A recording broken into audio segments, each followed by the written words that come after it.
আজ আবার আমি আমার স্ত্রীকে খাটের উপর ফেলে বেল্ট দিয়ে মারতে লাগলাম।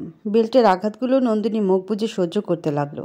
বেল্টের আঘাতে যখন নন্দিনীর পিঠের চামড়া ফেটে রক্ত বেরিয়ে এলো, তখন মনে হলো এই আঘাতটা যেন নন্দিনীর পিঠে নয়, বরং আমার বুকের ভিতরে লেগেছে। আমার হাত থেকে বেল্টটা পড়ে গেল। চোখ দুটো মুহূর্তে ছলছল করে উঠল। ইচ্ছে হচ্ছিল নন্দিনীকে পেছন থেকে গিয়ে জড়িয়ে ধরি, পিঠে রক্ত ঝরা বন্ধ করে দিই।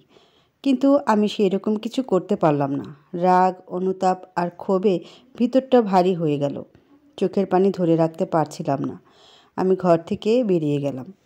ওয়াশরুমে গিয়ে দরজা বন্ধ করে দিয়ে চাপা সুরে কিছুক্ষণ খুব কান্না করলাম, কিন্তু নিজেকে হালকা মনে হলো না।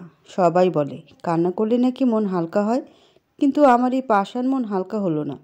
আমার নিজের উপর খুব রাগ হলো। আমি কেন এত অল্পেই রেগে যাই? কেন কেন আমি নন্দিনীকে ভালোবেসে বিয়ে করা সত্ত্বেও আঘাত করি? কেন কেন নন্দিনী আমার আঘাতগুলো মুখ বুজে সহ্য করে? কেন? বেশ কিছুক্ষণ পর আমি ওয়াশরুম থেকে বের হলাম আর নন্দিনীর ঘরে গেলাম। নন্দিনী বিছানায় উল্টা হয়ে বালিশে মুখ গুজে ফুপিয়ে ফুপিয়ে কান্না করছে। রক্তে বিছানা লাল হয়ে গেছে। আমি নন্দিনীকে ডাক দিতে গিয়েও কি যেন ভেবে আওয়াজটা গলায় আটকে গেল। আমি ঘর থেকে বেরিয়ে গেলাম। সোফার উপর বসে অনুতাপ করতে লাগলাম। নিজের উপর খুব রাগ হচ্ছে। ভাবতে লাগলাম, যে করেই হোক নন্দিনীর পায়ে ধরে হলেও তার কাছে ক্ষমা চাইতে হবে। সে যদি আমায় ক্ষমা না করে তাহলে এই জীবনের কোনো মানেই থাকে না। আমি আমার নন্দিনীকে আবার ফিরে চাই, ঠিক আগের মতো। আমি চোখ বন্ধ করলাম আর ঘুমিয়ে পড়লাম। রাত পার হয়ে গেল। আমি সকালে ঘুম থেকে ওঠার সাথে সাথে নন্দিনীর ঘরে ছুটে গেলাম, কিন্তু নন্দিনীকে কোথাও দেখতে পেলাম না। মনে মনে একটু ভয় হলো। ওয়াশরুমেরও দরজা খোলা, ঘরে কোথাও নন্দিনী নেই। ঘরের বিছানা চাদর সব গোছানো। আমি হিতাহিত জ্ঞানশূন্য হয়ে সারা বাড়ি খুঁজে দেখলাম, কোথাও নন্দিনী নেই। আমার বুকের ভিতর ছ্যাদ করে উঠল। ভয় হলো খুব। চোখগুলো ছলছল করে উঠল। আমি আবার আমার ঘরে ফিরে এলাম। হঠাৎ আমার নজর সোফার উপর গেল, যেখানে আমি শুয়েছিলাম। সোফার উপর কিছু চুড়ি রাখা ছিল।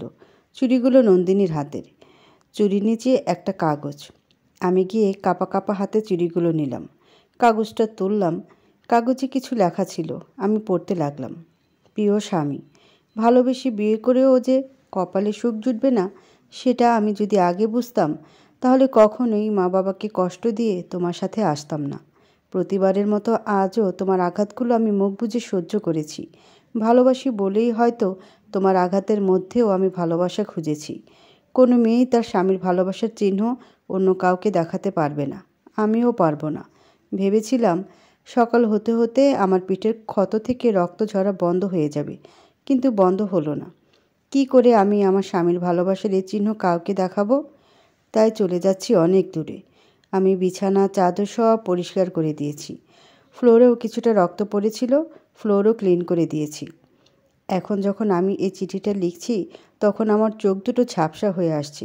জানি না এই দুনিয়ায় আমার আর কয়দিনের রিজিক আছে, কিন্তু আমি যতদিন বাঁচবো শুধু তোমারই থাকবো। আমি হয়তো আর কখনোই কারোর সামনে আসবো না। তোমার ভালোবাসার এই চিহ্নটুকু নিয়ে চলে গেলাম অনেক দূর।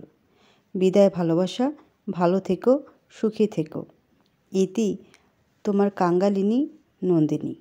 চিঠিটা আমার হাত থেকে পড়ে গেল। আমার চোখের পানি বাঁধ ভেঙে ঝরঝর করে ঝরে পড়ল। আমি ধূপ করে ফ্লোরে বসে চিৎকার করে বলে উঠলাম, নন্দিনী, ফিরে এসো নন্দিনী। একটাবার আমায় ক্ষমা চাওয়ার সুযোগ দাও। আমি তোমাকে আবার আগের মতো করে চাই নন্দিনী, ফিরে এসো। না, সেদিনের পর আমি আর আমার নন্দিনীকে খুঁজে পাইনি। একদিন নন্দিনীকে ভালোবেসে তার হাত ধরে এই অচেনা শহরে পা রেখেছিলাম। কথা দিয়েছিলাম কোনো দিনই একা ছাড়ব না, কিন্তু কথা রাখতে পারলাম না। হয়তো আজকের পর আর কোনো প্রেমিকাই তার প্রেমিকের উপর ভরসা রাখতে পারবে না। খুঁজেছিলাম, হ্যাঁ, আমি নন্দিনীকে খুঁজেছিলাম। খুঁজেছিলাম বলতে আজও আমি আমার নন্দিনীকে খুঁজি।